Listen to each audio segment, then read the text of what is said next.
ടീച്ചറായി പോയി.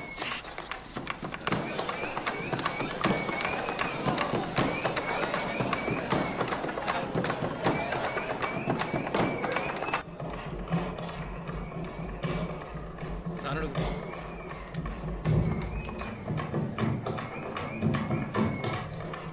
ഏതാ?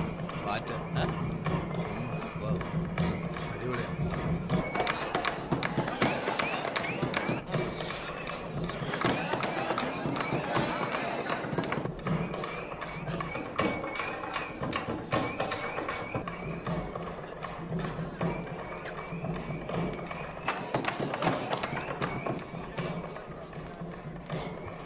ഉസ്മാനെ കാണണേ കോളിന്റെ പുറത്തേക്ക് വേടാ. എന്നാ നീ വേടാ.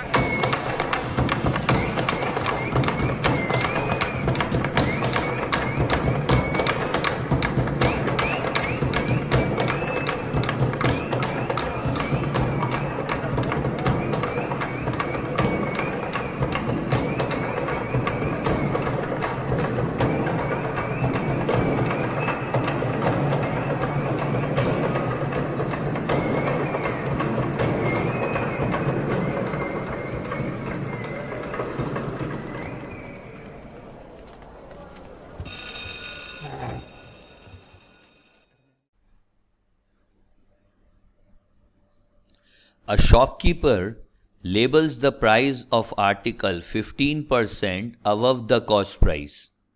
That means marked up price is by 15%.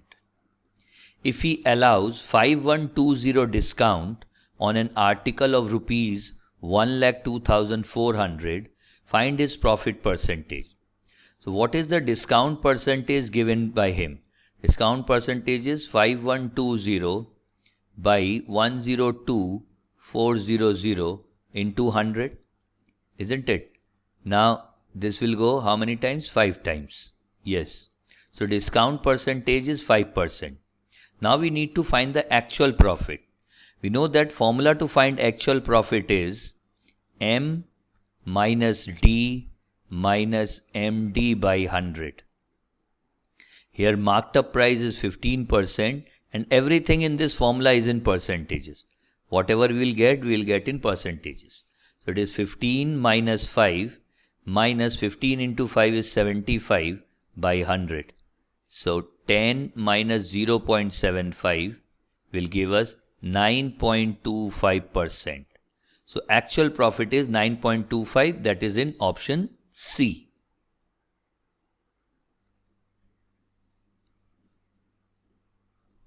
A man purchased a box full of pencils at the rate of 7 for rupees 9 and sold all at the rate of 8 for rupees 11. In this transaction, he gained rupees 10. Now gain means sales or selling price minus cost price, the total. That would be the gain. That is given as rupees 10. How many pencils does the box contain? Let the box contain X number of pencils. Then what is the selling price of X number of pencils? It means sold at 8 for rupees 11. That means selling price of X pencil would be 11x by 8. Cost price of 7 pencils is 9. That means cost price of X pencil is 9x by 7. So according to the question, 11x by 8 minus 9x by 7 is equals to 10. So it would be 77x minus 72x equals 10 into 8 into 7 is 56. 5x is 10 into 56. So x equals 56 into 2, that is 112. There are 112 pencils in the box. Option B fits in.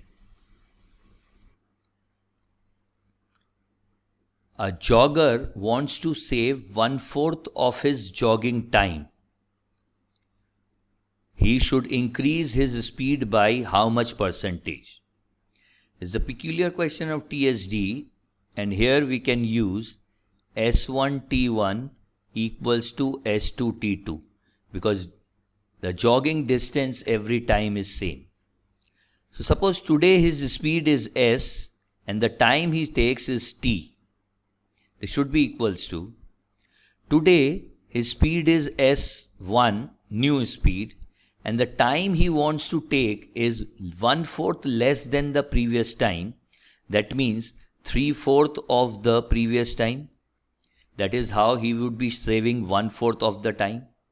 So now if we solve this, what we get is S1 by S is equals to 4 by 3. That means speed should increase by, change in speed should be 4 by 3 minus 1, that is 1 by 3. That equals to 33.33%. Speed should go up by 33.33%, that features in option A. Now, without even solving like this, we can use our rule 1 of arithmetic. And what is that rule 1? Rule 1 is line changing rule. What does line changing rule says as far as s into t is concerned?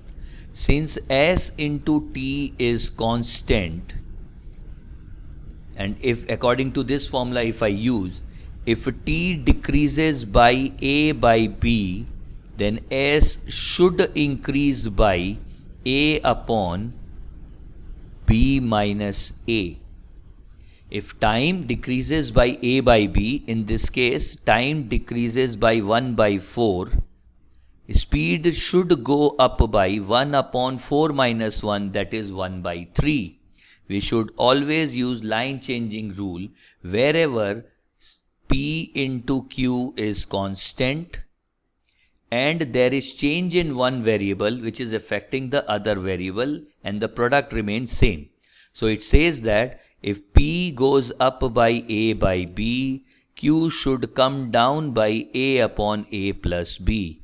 Or if p goes down by a by b, q should go up by a upon b minus a. Please follow rule 1 in these kind of question to get the answer in no time. Your answer is 1/3, that is 33.33%.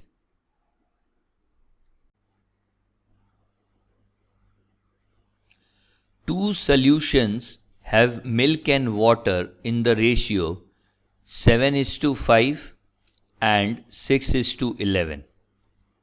Find the proportion in which these two solutions should be mixed so that the resulting solution has 2 parts water and 1 part milk. That means after adding this, we want 1:2 as the ratio, because we are writing milk first and then water. Suppose X part of this mixture and Y part of the second mixture is used, we can very easily then see that X plus Y is the total parts for the new mixture.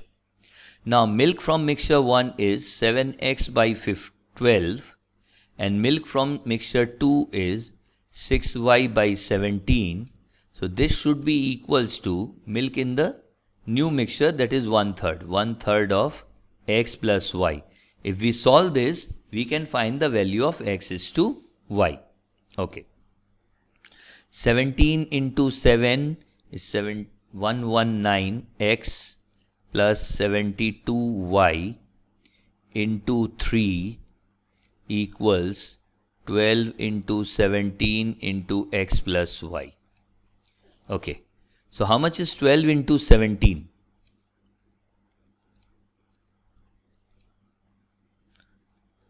So this will give 204x plus 204y. And 72 into 3 would be 216y. 119 357x. So 357x minus 204x will give 153x. But when I take y here, it will be negative 12y. That means x is to y is not possible. Now why it happens? X is to y is not possible means this kind of solution creation is not possible. Now, why it happens lies in the concept of averages. And what does the concept of average says? Suppose we are supposed to find the average of A and B. Average of A and B is C. And the concept says C should lie between A and B. C cannot be equals to A or B. If C is equals to A or B, then the other thing becomes 0 automatically. Number one. Number two, C cannot be less than A and greater than B. Then we cannot find the average. Average should always lie between the two given values. Now, if we look at these two, how much is the milk in the first part? That is 7:5, that is 7 by 12. How much is 7 by 12 in percentages? 7 by 12 is 58.33%. Now, in the second mixture, milk and water ratio 6:11. So, how much is the milk? 6 by 17. 6 by 17 is 35.29%. Now, the new mixture ratio is 1:2. That means milk is 1/3. 1/3 is 33.33%. Now you can see, if we look at these numbers, they have asked us to add 58 and 35 and it should give 33. If we look carefully, 33 is less than 35. 33 does not lie between 35 and 58. That means this kind of mixing is not possible. Answer is D, none of the above. And why the answer is D? Because this mixture is not possible.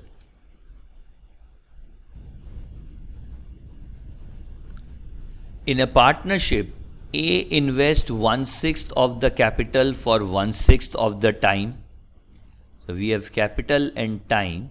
In case of questions of partnership, majority of the time we need to find the ratio in which they would be dividing their profit or loss. And the ratio is always calculated with help of effective capital. Effective capital is given by capital into time of investment. So A is investing 1/6 of the capital for 1/6 of the total time. B invests 1/3 of the capital for 1/3 of the total time. And C invests rest of the capital for whole time. So let's take that total capital is LCM of 3 and 6 is 6 and the full time to be 12 months, and then it will become simple to calculate. So A's capital is 1/6 of 6, that is 1, and time is 1/6 of 12, that is 2. His effective capital is 2. B's capital is 1/3 of 6, that is 2, and time of investment is 1/3 of 12, that is 4 months. His effective capital is 8.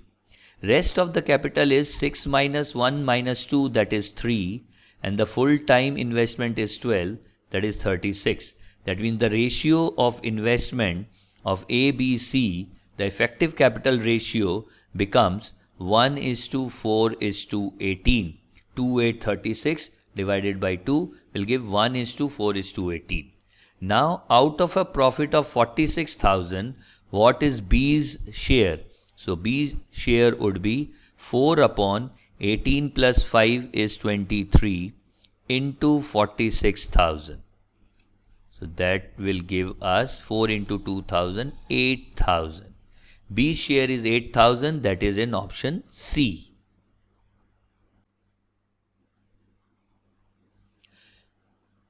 If the difference between CI, that is compound interest, and SI, simple interest, on a certain sum of money is rupees 72 at 12% per annum for 2 years, then find the amount. Amount here means they are looking out for principal. And now we know the drill that if suppose I is equals to R by 100, then there are the two formulas famous and we should be using it to find the difference between CI and SI. If it is invested for 2 years, here the catch is that principal need to be same, rate percent need to be same. So if they are invested for 2 years, the difference between CI and SI would be PI square, or you can also say P into R by 100 whole square. And if we need to find the difference for 3 years, it would be PI square into I plus 3. Here we will use this formula directly and we can find the value of P. Delta 2, that is difference between the 2 years CI and SI, is given as rupees 72. Therefore 72 is equals to P into R by 100 whole square. R is 12. 12 into 12 by 100 into 100. 12, 6 times 6, 2 times 2, 50. So principal would be 50 into 100, that is 5,000 rupees. Straight away we can calculate, no need to calculate CI and SI and then find the difference. With the formula straight away we can calculate these kind of question. Option C fits in.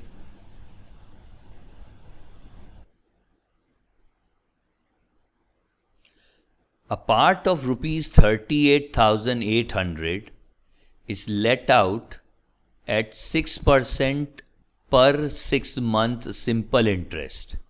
It is for per 6 months, that means it's effective 12% per annum simple interest. The rest amount is lent out at 5% per annum simple interest after 1 year. The ratio of interest after 3 years from the time when the first amount was lent out was 5:4. Then find the second part that was let out at 5%. Let the first part be x and the second part be y. Then we can frame equation and solve. The first equation would be x plus y is equals to 38,800. And the second equation would be simple interest on the first part. We know the formula for simple interest. Simple interest is PRT by 100. So interest on the first part is x into 12 into 3 by 100. First part is invested for 3 years, plus the second part will give interest y into 5 into 2 by 100. But instead of the total interest, the ratio of the interest is given. So let's divide this, and this should be equals to 5:4. Quickly we can find the ratio of x is to y. 36x by 10y is equals to 5 by 4. 218, 25. That means x by y is 25 by 72. The ratio of investment is 25:72. We need to find the value of y. Y is 72 by total of these two, 97 into 38,800. 97 4 times is 388, 400, and 4 into 72 is 28800. So second part, which is invested at 5%, is 28,800. That features in option B.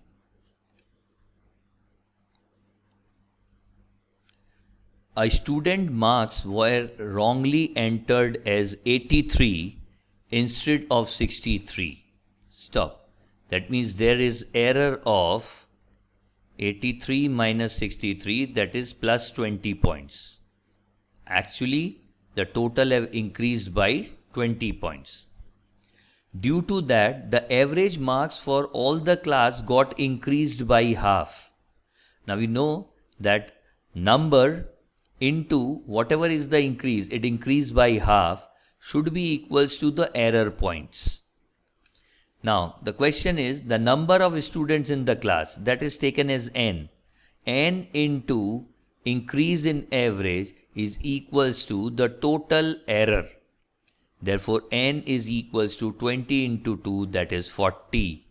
Number of students in the class are 40, that is in option D.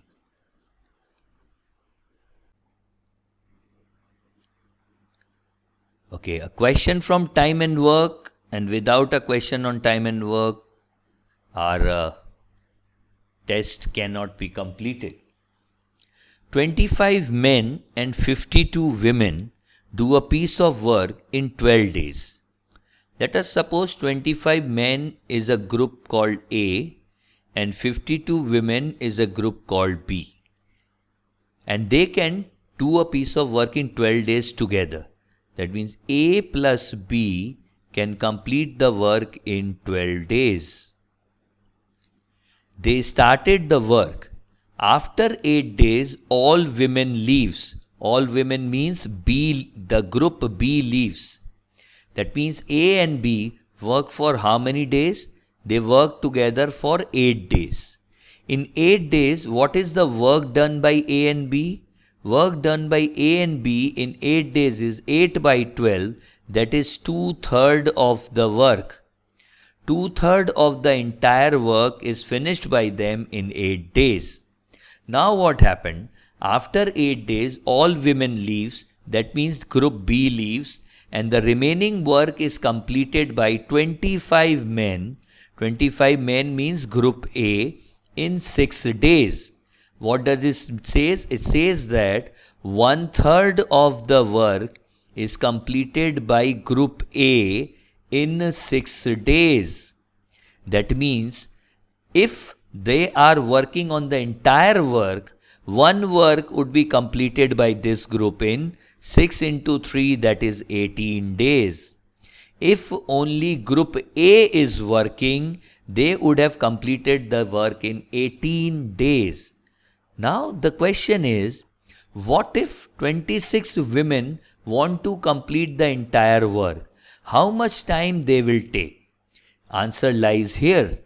We know the drill for this.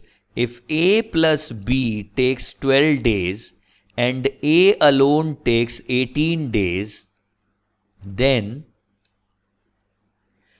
B alone will take product by difference. That is the direct formula which we can use to find A minus B in time and work. It says product by difference, that is 12 into 18 by 18 minus 12 is 6. 36 days. B alone would be able to do this work in 36 days. Now, what is B? B is 52 women. 52 women can complete the entire work working alone, that means working as a team of 52, in 36 days. Now the question is, in how many days 26 women can do the entire work? Therefore, 26 women can do the entire work in 36 into 52 by 26. That is 72 days. Option C fits in.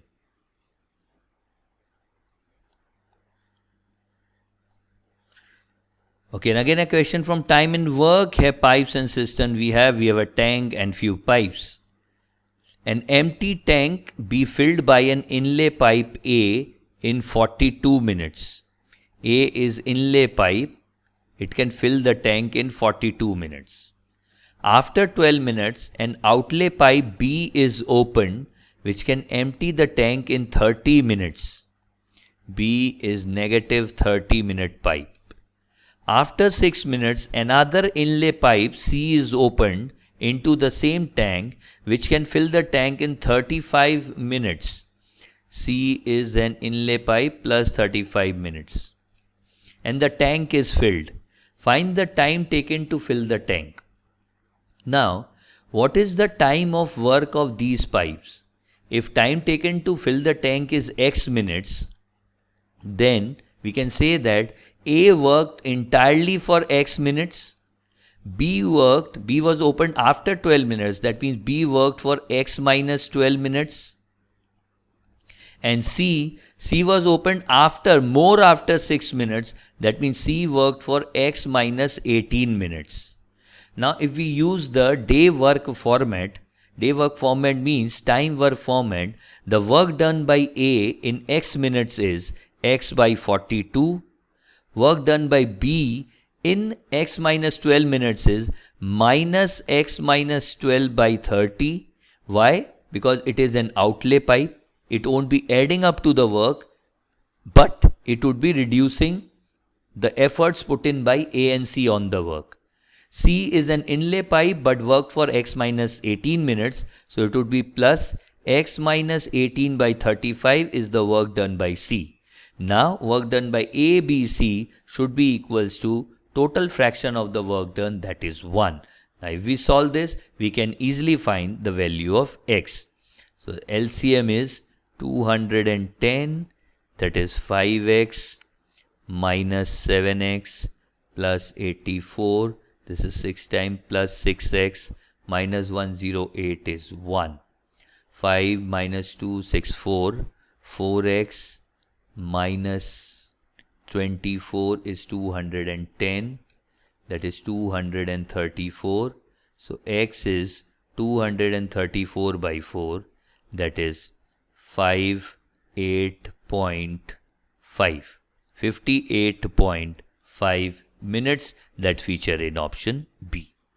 Yes, one day format or work format means that if A is completing a task in X hours, then in Y hours, work done is Y by X as far as fraction is concerned.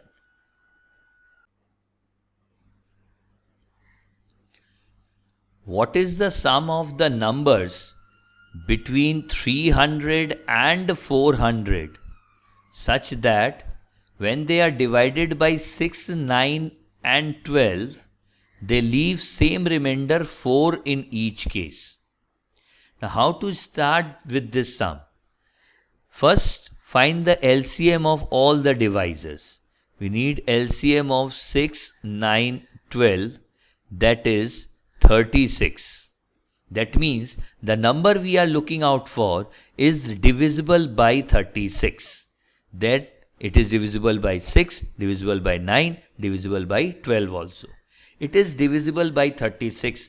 Get me a number, the first number which is just greater than 300 and divisible by 36. For that, we can divide 300 by 36 and we'll get a whole number 8. That means 9.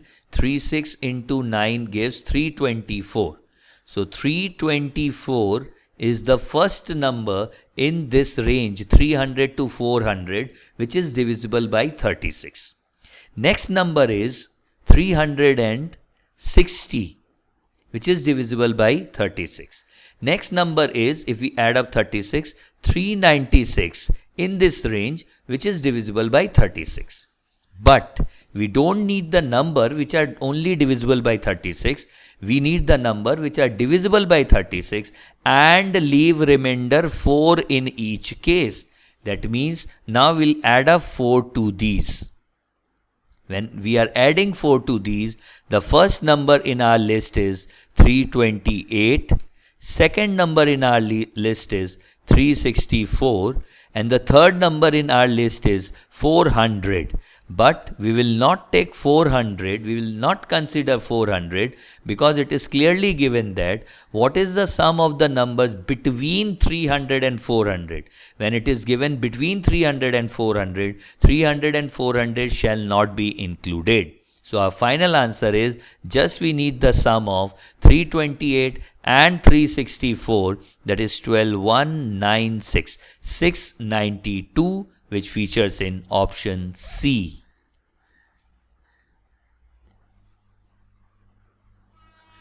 If a 6-digit number 93P25Q is divisible by 88, what is the value of P minus Q? 88 means what? 88 is a composite number. That means if a number is divisible by 8 and 11, then it is said that the number is divisible by 88. What is the rule for 8? 8 is 2Q. That means rule is last 3 digits. Last 3 digits of the number should be divisible by 8. So now if we see the last 3 digit is 25Q and that should be divisible by 8. That means the value of Q should be 6. 24 and 1 gone here, 16. That means Q is 6. and hence 256 is divisible by 8. Now the number is 93p256 and this number is divisible by 88. Now the remaining this number 93p256 should be divisible by 11.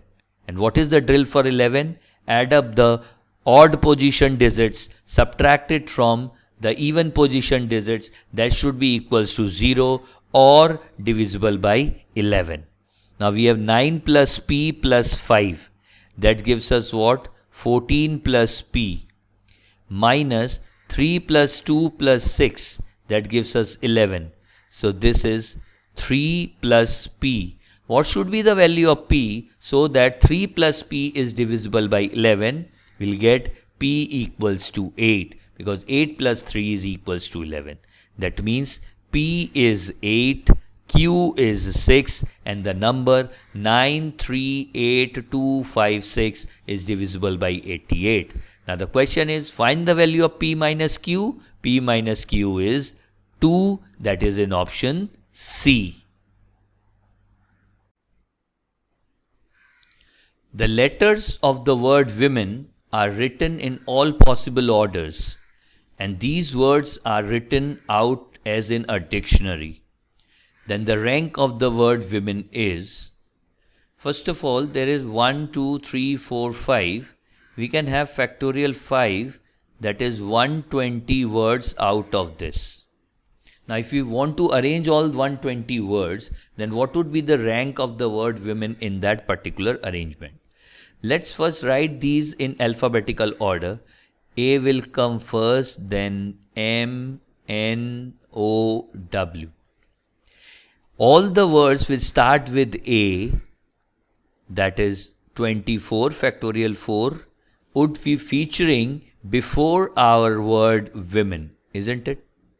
Now the next alphabet in the dictionary would be M. So any word which starts with M will also feature before women.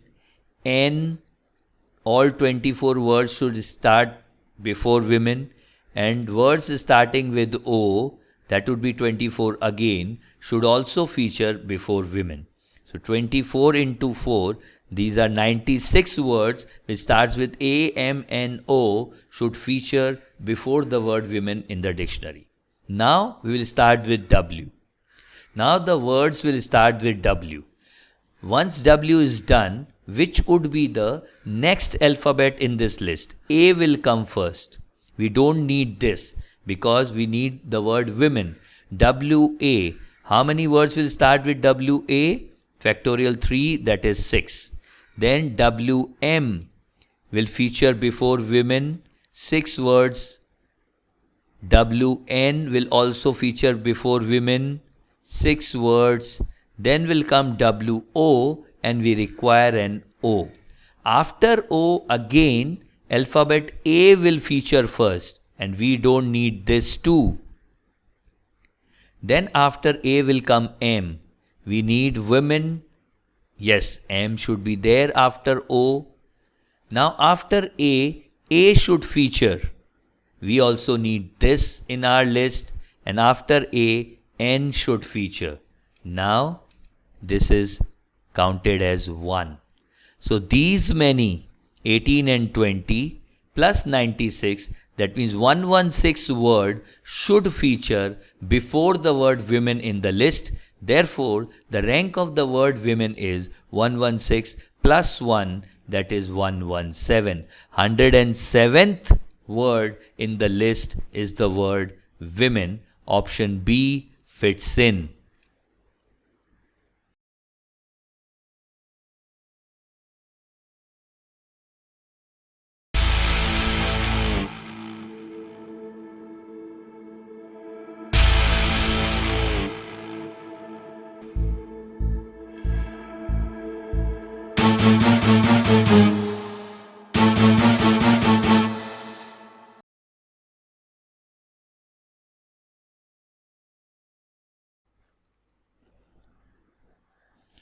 There are two boxes. One contains 10 red balls and other contains 10 green balls. you are allowed to move the balls between the boxes. That red ball can go to this box, green ball can come to this box, so that when you choose a box at random and a ball is drawn from the chosen box, the probability of getting a red ball is maximized. This maximum probability is, if there are only red ball in this box, whether it is 10, 9, 8, 7 or whatever, if there are only red ball in this box, the probability of choosing a red ball from this box would be always half into whatever ball are there red in it. That would be half. Always. So, in these kind of problem, where the maximization probability we are trying to find, what is the trick here? That this red ball box should contain one red ball only. So that in the next box, when we have 10 green balls, we will have 9 red balls, and the probability of choosing a red ball from this green ball will automatically increase. If we will keep only 10 green balls in this bag, then the probability of choosing a red ball will be 0.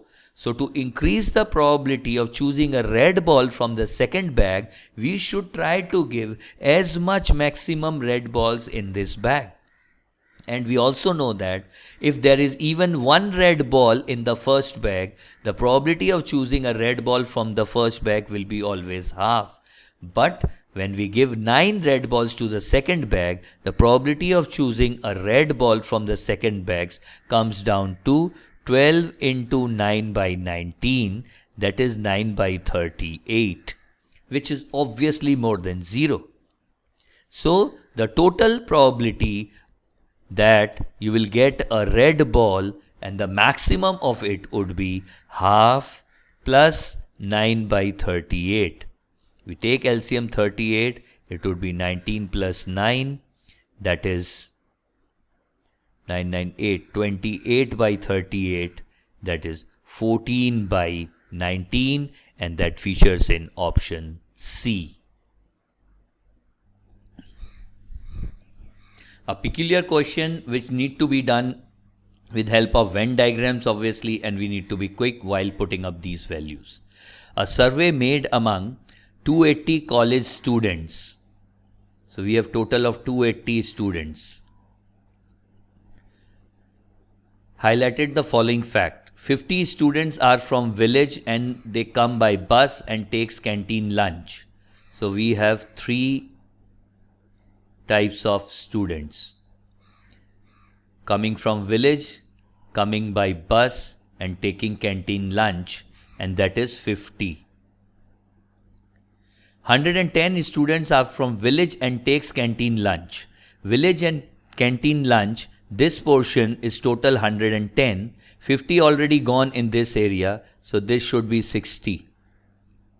160 students are from village. 160. 90 came by bus and takes canteen lunch. Bus and canteen lunch is 90, 50 already gone, so this area would be 40. 130 came by bus. Bus 130. 30 students are from the village and they come by bus but do not take canteen lunch. Village, come by bus but do not take canteen lunch. That means this particular portion is only 30.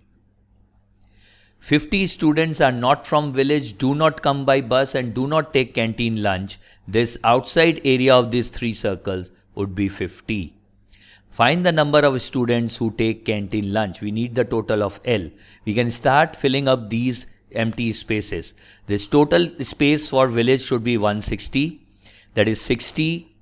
100 minus 80 is 20. This should be 20. Now this area, the total one for B is 130. Out of his 30 gone, remaining 100. 100 minus 90 is 10. Total of V is 160 plus 40 is 200 and this is 110. 210. 210 plus 50 is 260. That means this vacant portion should be 280 minus 260, that is 20. Now the question is how many people take canteen lunch? That would be 60 plus 50 plus 40 plus 20, that is equals to 170. Option B fits in.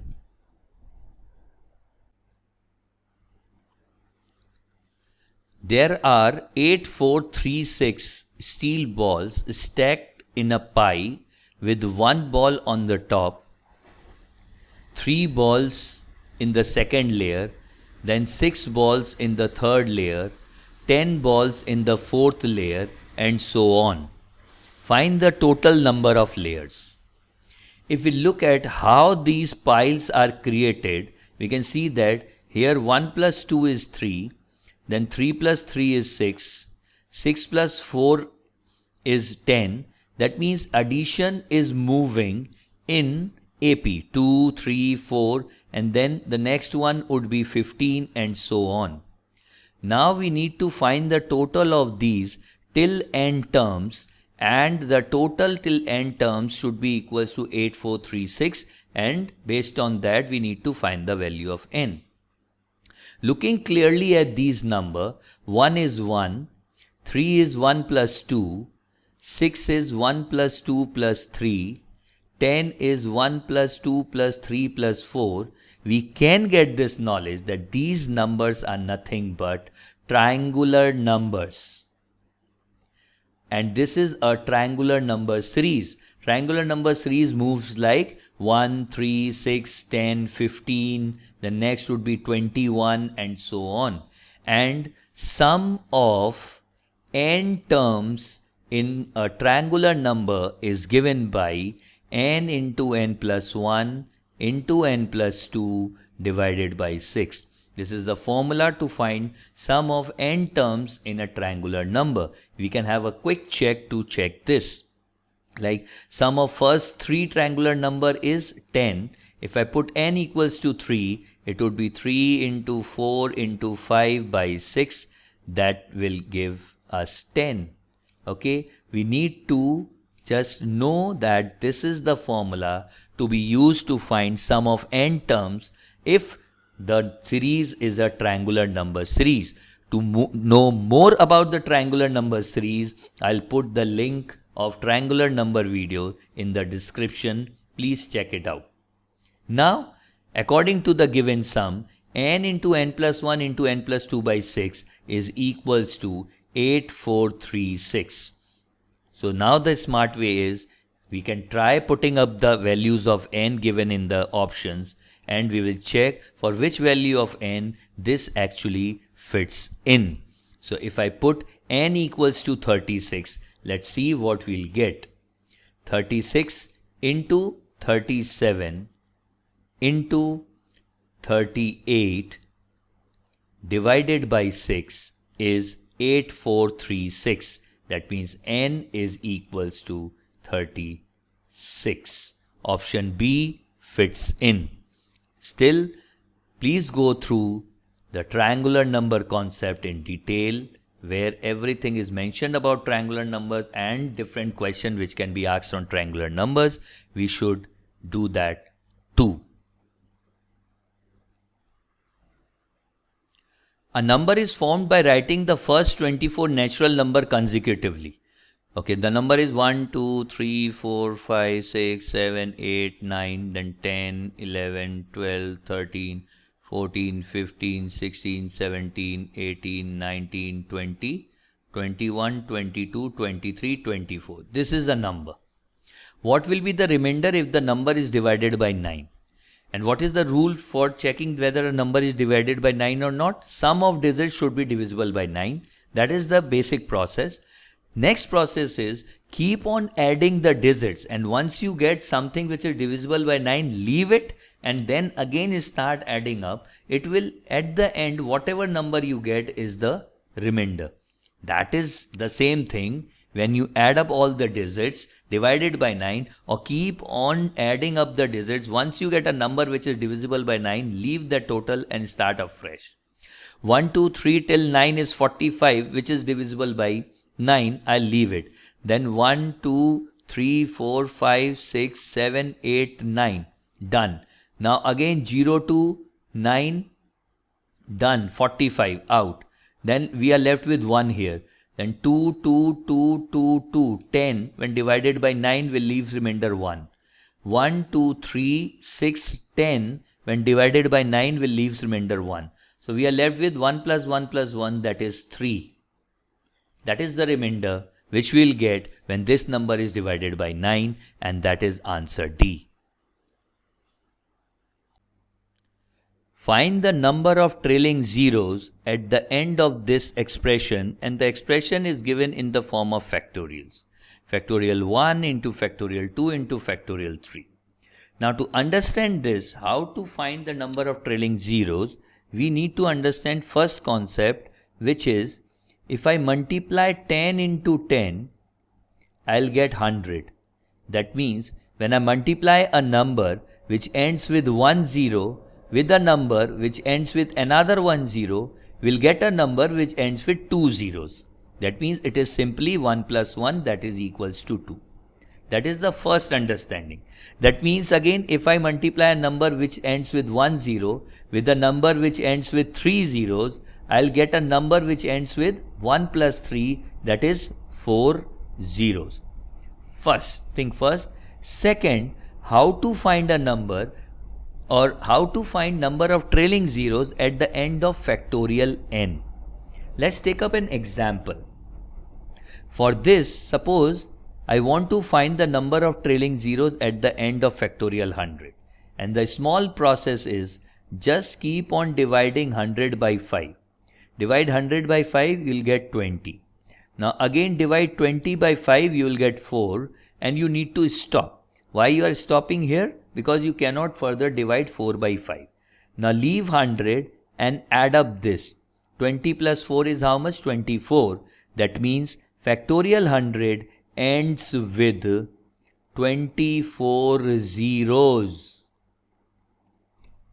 This is the easiest way to find number of zeros at the end of a given factorial. Now if we see number third property which we should know is factorial 1 is 1, factorial 2 is 2, factorial 3 is 6, factorial 4 is 24, factorial 5 is 120, factorial 6 is 720, factorial 7 is 5040, factorial 8 is 40320, factorial 9 is 362880, and factorial 10 is 3628800. Factorial 0 is 1. Why I have listed these factorials? Just to make you understand one more theory attached which we should be using to solve this question. That is, if we look at these 5 numbers, they do not end with a single 0. Now if we look at the next 5 number, 10, 10, 10, 10, 10. That means there are 5 consecutive numbers, natural numbers, whole numbers we can take, 5 consecutive numbers whose factorial ends with same number of zeros. That means factorial 1, 2, 3, 4 will end with same number of 0, and that is 0 zeros. Factorial 5, 6, 7, 8, 9 will end with same number of zeros, that is 1, which we have seen. Factorial 10, 11, 12, 13, 14 ends with same number of zeros, that is 2.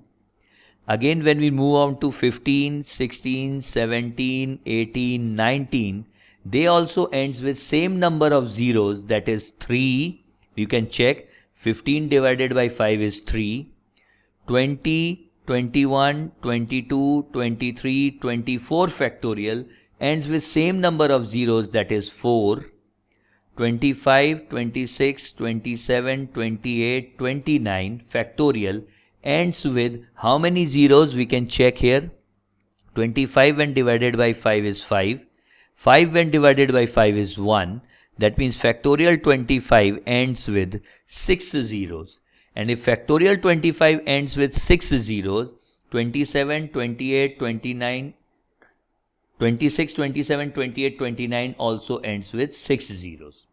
Now we are left with 30, 31, 32, and all these ends with, you can check it again, 5, 6, and then 1. 7 zeros.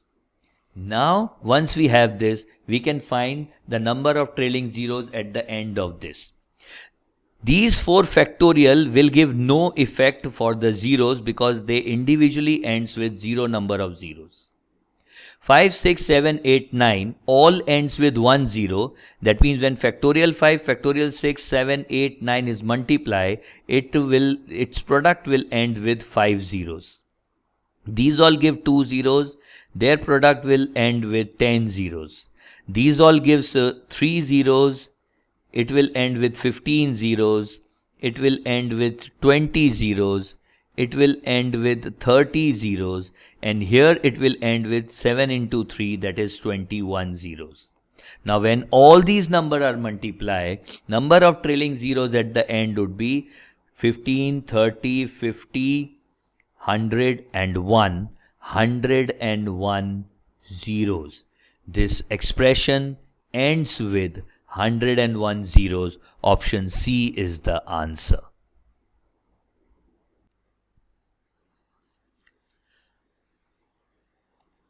A boat takes 19 hours for traveling downstream from A to B.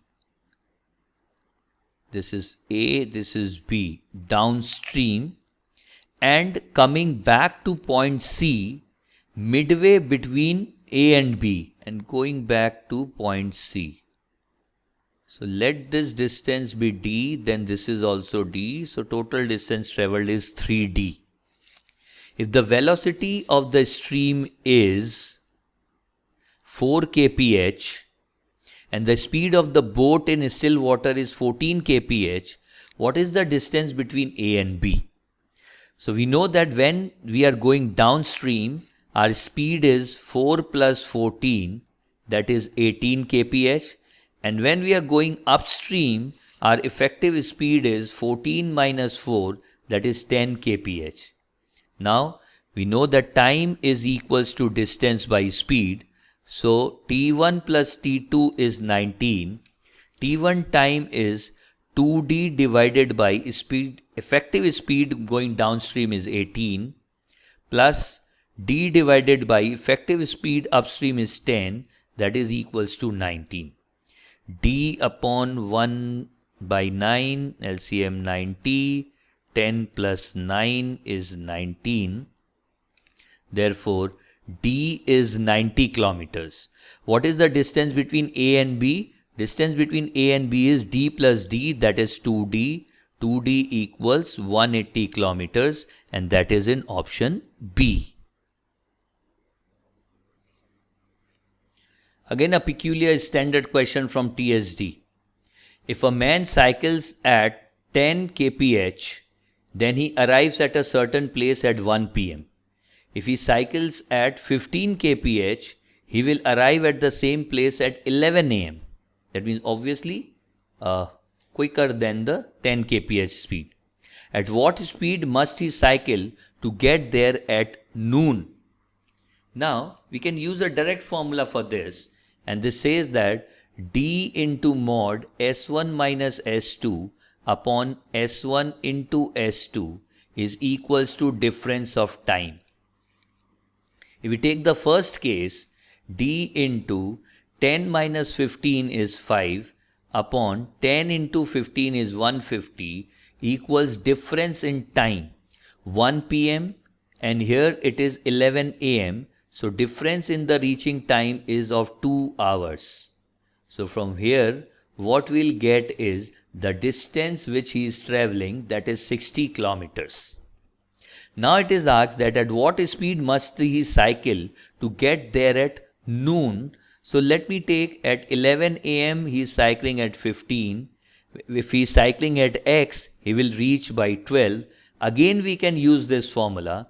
60 into difference in the speed 15 minus x upon product of the speed 15x is equals to difference in time. Difference in time is 1 hour. So what we'll have, 60 minus 4x is equals to x. 5x is 60. Therefore, x is equals to 12 km per hour.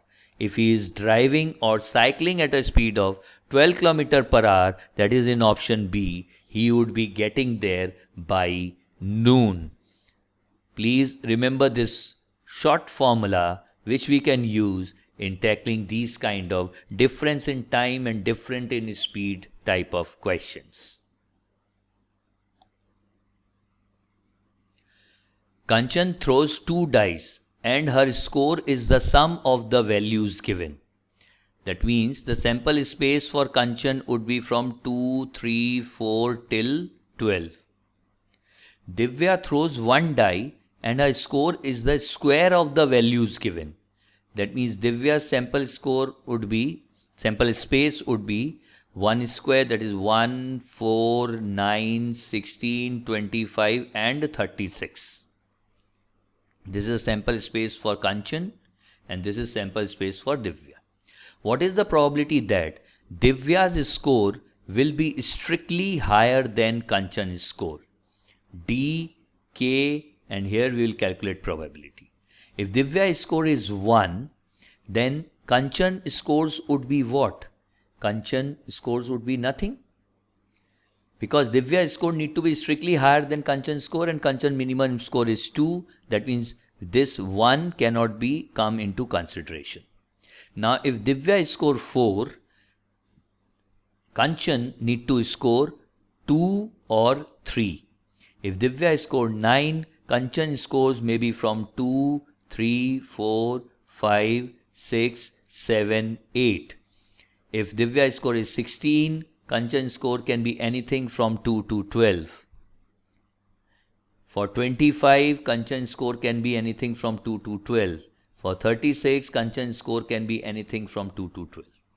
So now we need to find the combined probability. What is the probability that Kanchan score is 4 is 1 by 6. And what is the probability that Kanchan score is 2 or 3? Getting 2 is 1 case.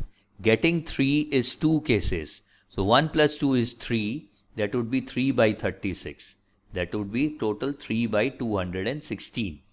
Now for the next case, when Divya's score is 9, probability is 1 by 6.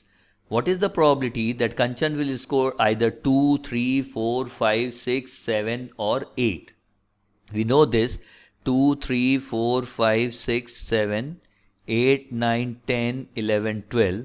Number of cases are 1, 2, 3, 4, 5, 6, 5, 4, 3, 2, 1.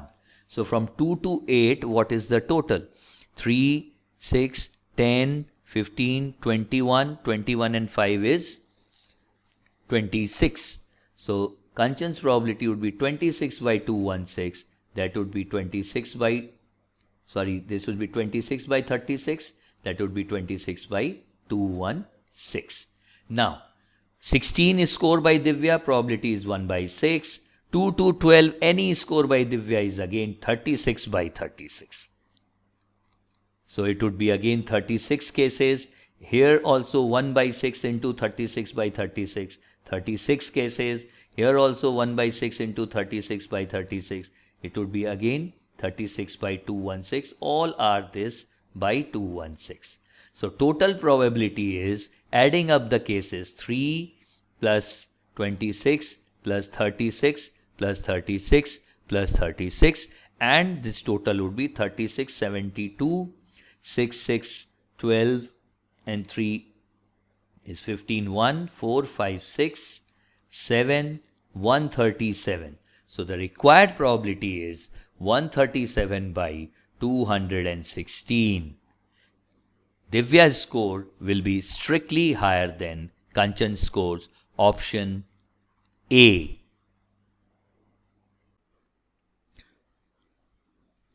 Nine to the power 6 plus 7 is divided by 8. What would be the remainder? Now, we can solve this question in many ways. Two of the famous ways are, number one, if we know the remainder theorem. And what does this remainder theorem says? That when fx is divided by x minus a, remainder is f of a, where fx is function of x, then when it is divided by x minus a, remainder is f of a. So if I take 9 to the power 6, I need to divide this by 8 and I need to find the remainder. So can I write this as x to the power 6 is divided by x minus 1, where x is equals to 9? Isn't it? It is fitting in this format. If in place of 9 I put x, then 8 will become 9 minus 1. That means x minus 1.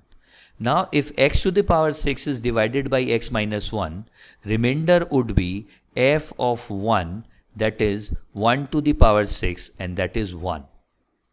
So when 9 to the power 6 is divided by 8, remainder is 1. That means when 1 plus 7, that is 8, is divided by 8, remainder is 0.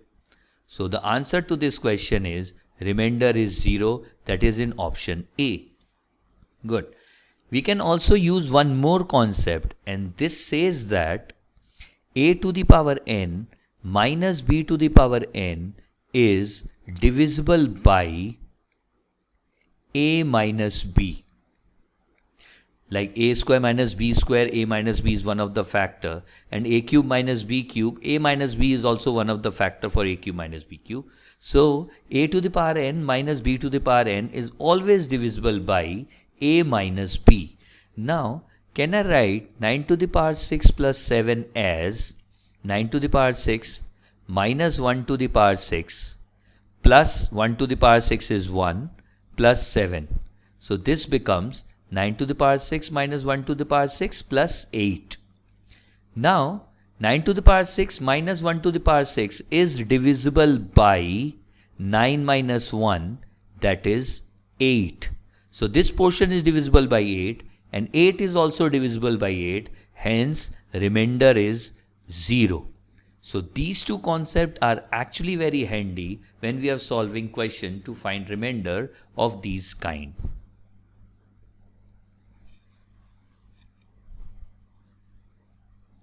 Find the unit digit of 23 to the power 24 into 64 to the power 13 into 87 to the power 68.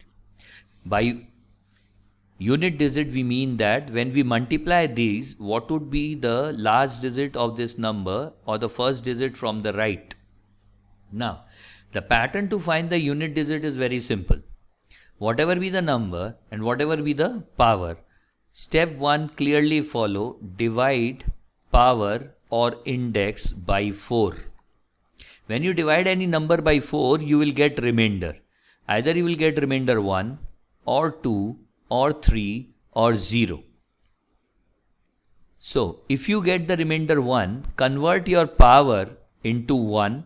If you get remainder 2, write your power as 2.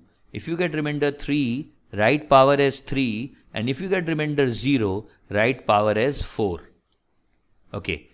And next thing, whenever we are looking out for unit digit only, we are concerned with the last digit of the number. That's it.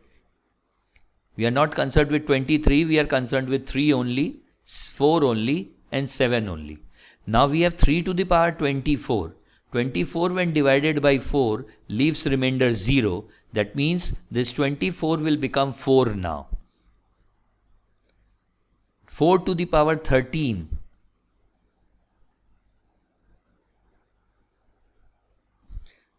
4 to the power 13. 13 when divided by 4 leaves remainder 1. So this will become 4 to the power 1. 8 to the power 68. 68 when divided by 4 leaves remainder 0. So that means this will become 7 to the power 4. Now what is 3 to the power 4? 81, last digit is 1. 4 to the power 4, last digit is 1. And 7 to the power 4, last digit is 1. 7 into 7, last digit is 9. 9 into 9, last digit is 1. Now 1 into 4 into 1 will give 4. That means the last digit of the entire expression is 4. Option B fits in.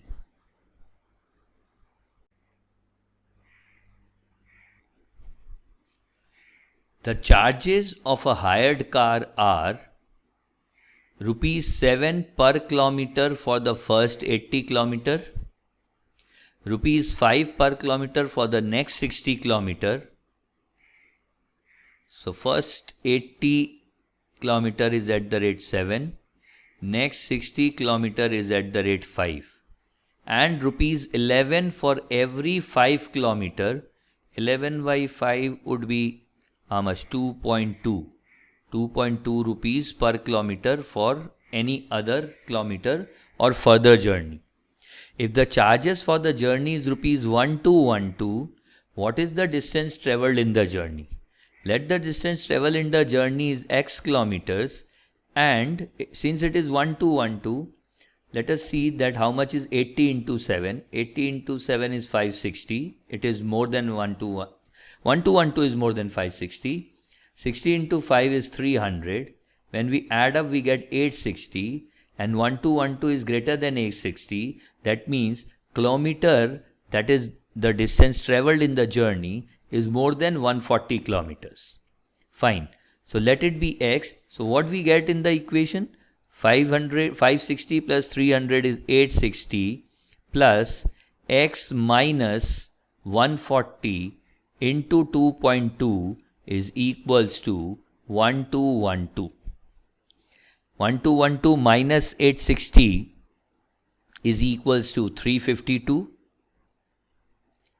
X minus 140 equals 352 into 10 divided by 22, 211, 25, 11, 3, 2. 32 into 5 is 160. X equals 160 plus 140 equals to 300 kilometers. So the distance travelled in this journey where you are paying 1212 is 300 kilometers. That is in option B.